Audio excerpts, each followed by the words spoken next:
What's going on, everybody? Game Magic Continue, and welcome back to more Captain Toad Treasure Tracker. I know, it's been 3 months, I think, at this point, or I guess 4 months, technically, since June. I last uploaded in February. I know, trust me, I am fully aware, but I'm back. I have replayed through the entire game, just on the 29th of May, to get back fully caught up to where I was. One extra life than I had, though. And we are all the way back to where we were in Episode 4, Operation Rescue Toadette, one final chapter of Toad's story, or Chapter 1, or Toad's episode, whatever you want to call it, to go. And once we finish that, we can move on to Toadette's episode, or Toadette's story, or Chapter 2, whatever you want to call it. But let's finish off Toad's story with Wingo's Watchtower, the final boss of Toad's episode. I'm just going to call it Toad's episode. The final boss of Toad's episode, which the boss fights are not this game's strong suit, but and they're kind of fun. They're kind of fun. So let's just get into it. Oh, hidden objective. The hidden objective at this level is to collect 70 coins.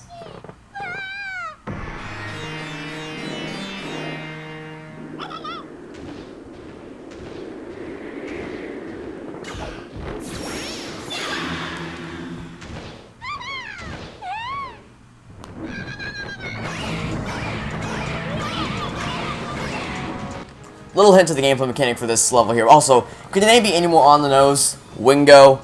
Really? Whatever. Anyway, as soon as you get up here, run immediately to the right and get behind this wall. Then pull up on this lever, climb the ladder, and hide inside here. He's going to blow wind from there, which is going to push towards where we came from. He's going to blow wind on one side, and it's going to push the other side. Watch right here. He's going to blow from that side, and it's going to push me against the wall, because it blasts the direction that he is facing. Once it does that, we're going to get some coins out of these right here. Pull this immediately, jump around the other side, get up because it's going to blast wind towards us, which could knock us off. It is 100% possible to get knocked off this thing. Do not think that you cannot be knocked off this thing. It's not true. Am I fast enough? Oh, I wasn't fast enough. No, fight the wind. Don't get knocked off. No. Ooh, that was close. Okay, we almost got knocked off. But he can't harm us now because there's a wall behind us in the direction he's going to be blowing wind. How many coins are we going to get from the random number plan? The random number generator give us? Yes, the random number generator was graceful.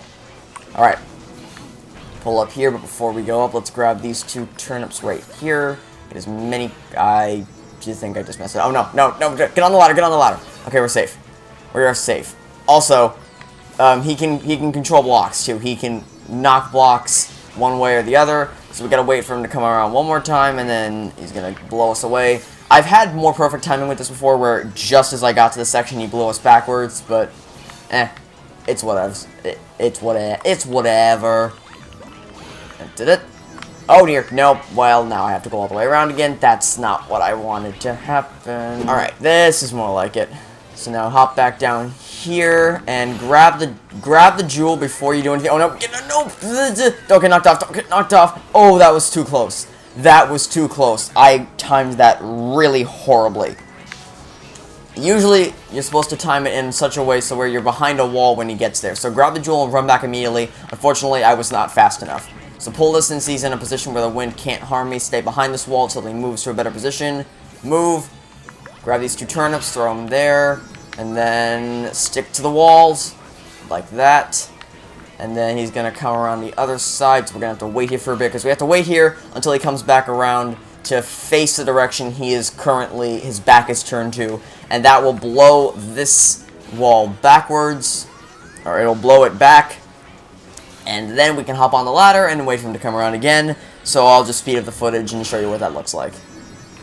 Well, actually, I don't, he's here. Comes here, get on the ladder, and then I'll just, actually, wait, can I think I can get some hidden coins in here while I, oh wait, no, this takes me straight to the exit. I don't want to do that.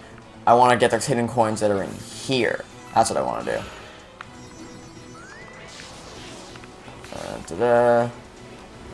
Like so. And then get the jewel. And wait a second. We didn't get 70 coins. Hang on a minute. Okay, so I missed some coins. No big deal, though. Just drop down here and get... No! Wingo. So I missed some coins. Drop down here, get onto the sledge, and now we have 70 coins. No need to worry anymore, just don't get knocked off by Wingo's wind blasts. And I will see you guys at the top, seeing as I've already shown you how to complete this, or how to get to the top, and it's kind of boring waiting for Wingo to cooperate.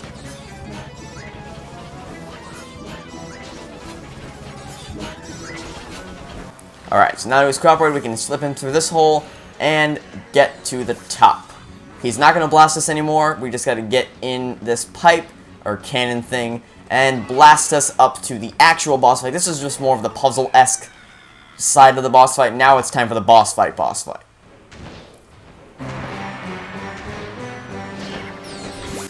Don't worry though, because seeing as it is a puzzle game, it's not that hard.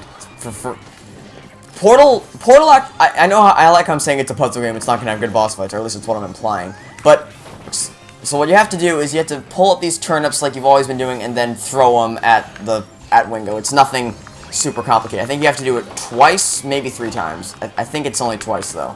Maybe it is 3 times. I don't know. It's been a while since I've done this boss fight. Okay, so it is 3 times. But what I'm saying is, puzzle games generally, since they're puzzle games, boss fights aren't the typical focus of thanks Toadette, of the game. So the boss fights are typically more lackluster than the puzzles, which is true. It is true. It's not a bad thing. It's just, you know, the focus should be on the puzzle. I got really unlucky there. The focus should be on the puzzles for, you know, a puzzle game. So it's not that they're bad boss fights. It's just that they're very simple boss fights like this. It incorporates the gameplay mechanics we've been learning all along, which is good. It's what a boss fight should be doing. It's just not a super complicated boss like, I can't, nothing's coming, oh, stop, that's not nice. Nothing's coming to my mind at the moment. Don't run away, you little weasel. Run away one more time. See what I do to you. Oh, that was just a bad throw on my part. Go ahead, run over. Nope! Don't knock me off the edge. I like how I'm saying it's a simple boss fight, and yet I'm just struggling to, nope. Okay, teleport one more time. See what I do to you. There we go.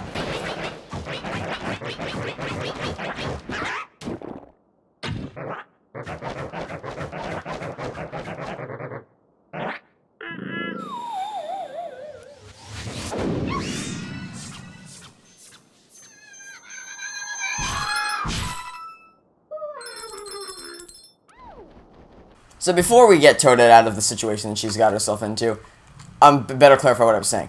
I'm not saying puzzle games have bad boss fights. I'm not. What I'm saying is they have very simple boss fights compared to, say, I guess, any other Mario game, like Mario platform, because the boss fights aren't the main focus of the game. The puzzles are, which is good. It's what a puzzle game should have.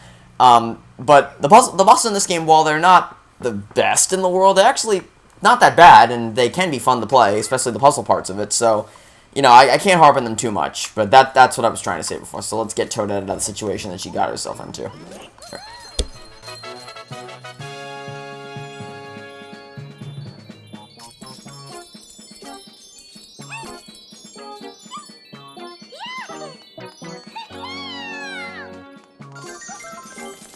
Alright, hey there, Toadette. Actually, can I tap you? Can I poke you on the gamepad? I can poke you. I can make her spin. Watch this. Oh. There we go. I made her spin. Oh, we spin in unison. That's pretty nice. So describe the power star to finish the level and Toad's story. Or Toad's episode. I keep messing it up. Or best. Nah. Words.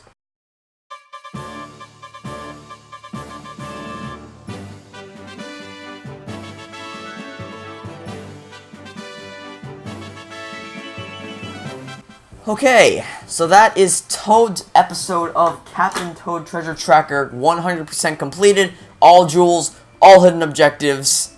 It's all finished, I don't have to revisit it.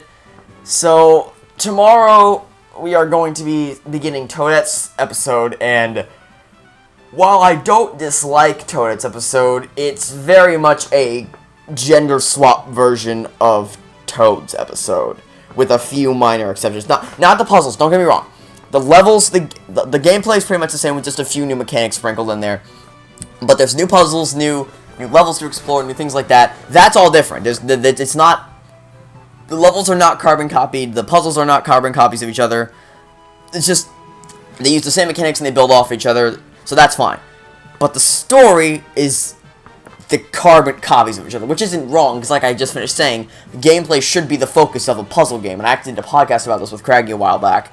Gameplay should be the focus of a game like this. Of a puzzle game, gameplay needs to be the focus. It doesn't need to have a super complex story. Portal's special in that department, and it pulls it off fantastic. But this is stretching it a little bit because it's literally a gender swap version of each other's. They're literally gender swap versions of each other's stories. You just swap Toad for Toadette, and you have a new story. Not the third story. The third story is a bit different, but Toad and Toadette's individual stories, Chapter 1 and Chapter 2, are carbon copies of each other, which, again, isn't a problem because gameplay needs to be the focus. But you're pushing the envelope there with that one. Something else I want to mention is the challenge times. I know the people of YouTube have done videos explaining how to beat the challenge times. I'm not doing that. I am not doing the challenge time. Episode 2 is now open. I'm not doing the challenge time as a part of this walkthrough, or really at all, because I'm not a speedrunner. That's not what I do. You don't need them to beat 100% for the game. Same thing with Game Mode Plus or Wreck-It Ralph. It's just there for fun, and you don't have to do it. It's just there if you want to do it. So, if you want to try and beat the high scores, or par times, I guess, or whatever, have at it. I'm not doing it, but you'll see we have the leaf. We have all 3 stamps on Toad's book. That because we have gotten all 54 jewels, all 18 hidden objectives, and just completed all the levels. So, that is Toad's story 100% completed. Next time we are going to be starting up Toadette's story, hence the pink color change, but you'll see what I mean when I mean it's basically a gender swap version of episode 1. But we'll cover that when the time comes. So far, I mean, I've played it before. I know the ins and outs of this game. I really like this game. I think there's a lot of really cool puzzles, and there's the first couple ones in Toadette's story are really, really cool. I like them. They're all really cool for me. But I can't wait to get into it next time. So, I would like to thank you all for watching. Stay tuned for the next episode, and until then, it's been Gaming Magic 13, signing off saying I hope you have a fantastic Oracle day, and what's happening? This is actually pretty cool. I did not know this was a thing. Or if I did, I don't remember, because I guess I've just never been idle on the title screen for extended periods of time. And thanks for the extra 10 coins. Blue Toad always gives us things. 1-ups, jewels, golden mushrooms, things. It's only Blue Toad. This is actually some pretty cool pixel art. And the way it changes from one to the other is actually really neat. I like it. Okay, well, I've rambled on for an extra too much time. And I'll catch you all next time for some more Captain Toad Treasure Tracker. Goodbye!